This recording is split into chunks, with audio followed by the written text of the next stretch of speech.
Hey, it's meteorologist Cory Reppenhagen out here in the warm sunshine on the Front Range of Colorado.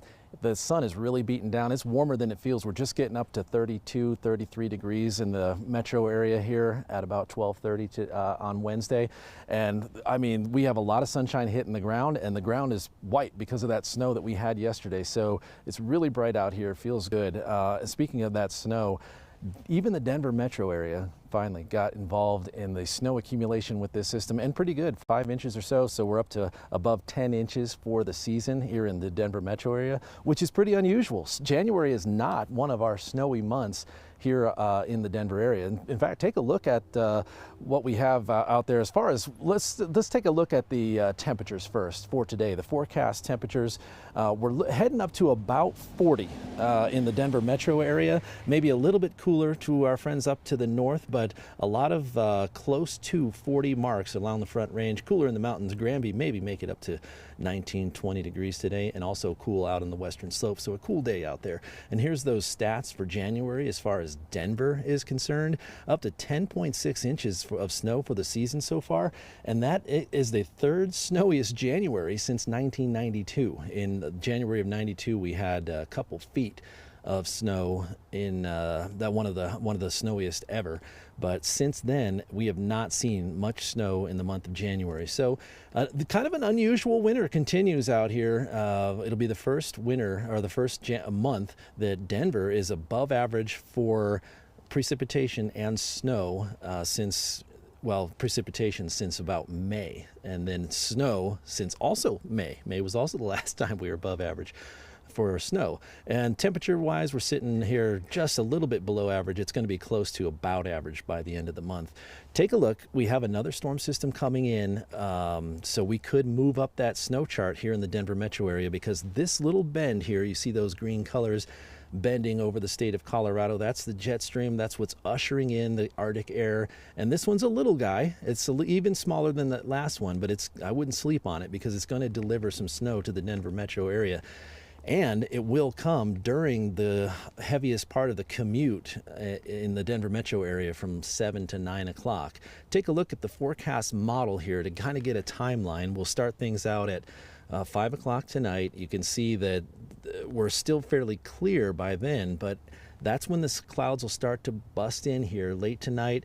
We could get a few snow showers in the western slope, in the western part of the mountains, west of the Continental Divide. Doesn't look like it's going to be much in the way of accumulation. It's just kind of prefrontal snow showers there orographically, so maybe could get an inch or something up in the high mountain passes in some of those areas.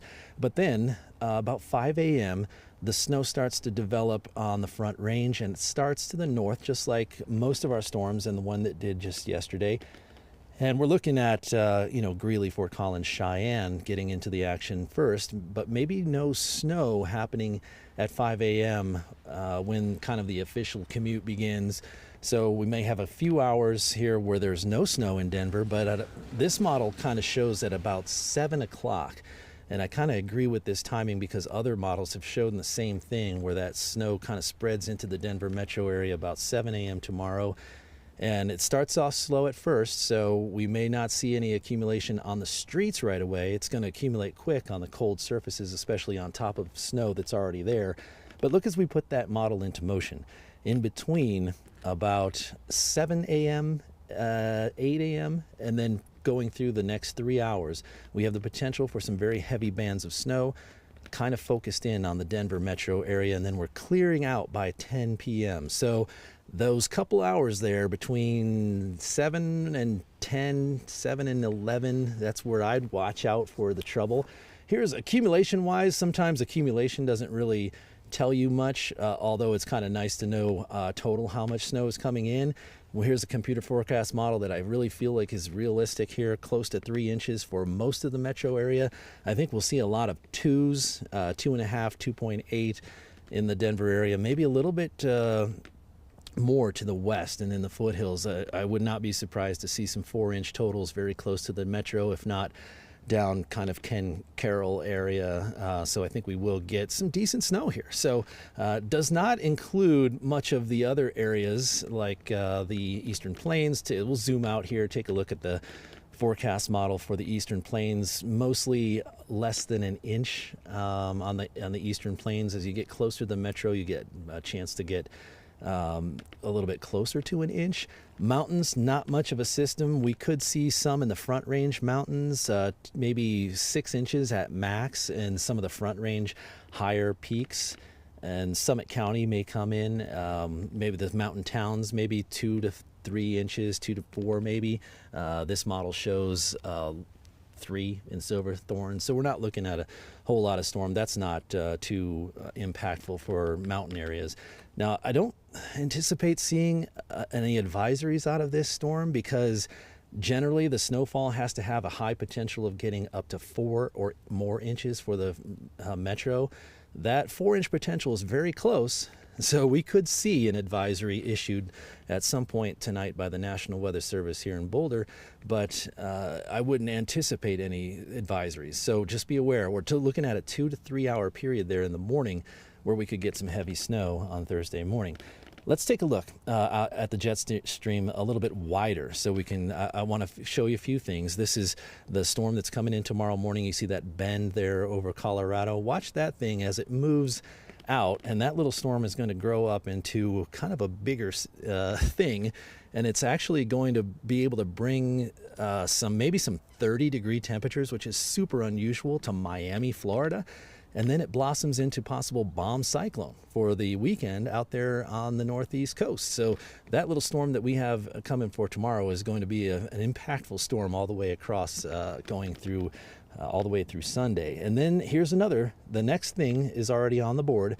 This is for next Tuesday. This is the bend that we're looking at, and this is significant in my opinion because the bend is happening to the west of Colorado, and that's very important. All the storms that we've seen so far in January and December have all been kind of bending to the east of Colorado, so really just kind of getting started. And when they bend to the west of Colorado, that gets our attention because that usually has the potential to bring the biggest snows to the Colorado Front Range, because we have longer impact and we're in the bullseye for longer. So at this point, watch, actually that kind of model ends right there, but it kind of shows it dipping down all the way to Arizona before it breaks and ejects to the northeast. So that situation could still bring a decent 3 to 6 inch storm to the Denver metro area. But if it breaks a little sooner and comes through kind of the Four Corners area, we could get something a little bit more significant. So it'll be something to watch over the next few days. Take a look at the 7-day forecast here. You see your snowstorm tomorrow for Thursday morning. Don't sleep on that, even if we don't get any advisories. That could impact your morning commute for a few hours, so could certainly be an impactful storm. And then that's not a typo there. The 53, 53, 53. That's a little unusual to see that, but that so far, I mean, right at this moment, the highest probability of high temperatures on those days for the Denver is 53. So I don't know what the chances of actually getting 3 53s in a row are, but it does kind of give you the idea that it's going to be a nice weekend. We're going to have some 50s all across the Front Range, and even Monday is going to be a nice one before that storm that we were kind of discussing there for next Tuesday moves in. That one will certainly be something to watch. I'd say high potential for snow in Denver again on Tuesday. We'll just have to wait and see how it develops and see how impactful that will actually be. All right, enjoy your Wednesday. It's going to be a nice one before that snow comes in the morning, and then have a great weekend after that.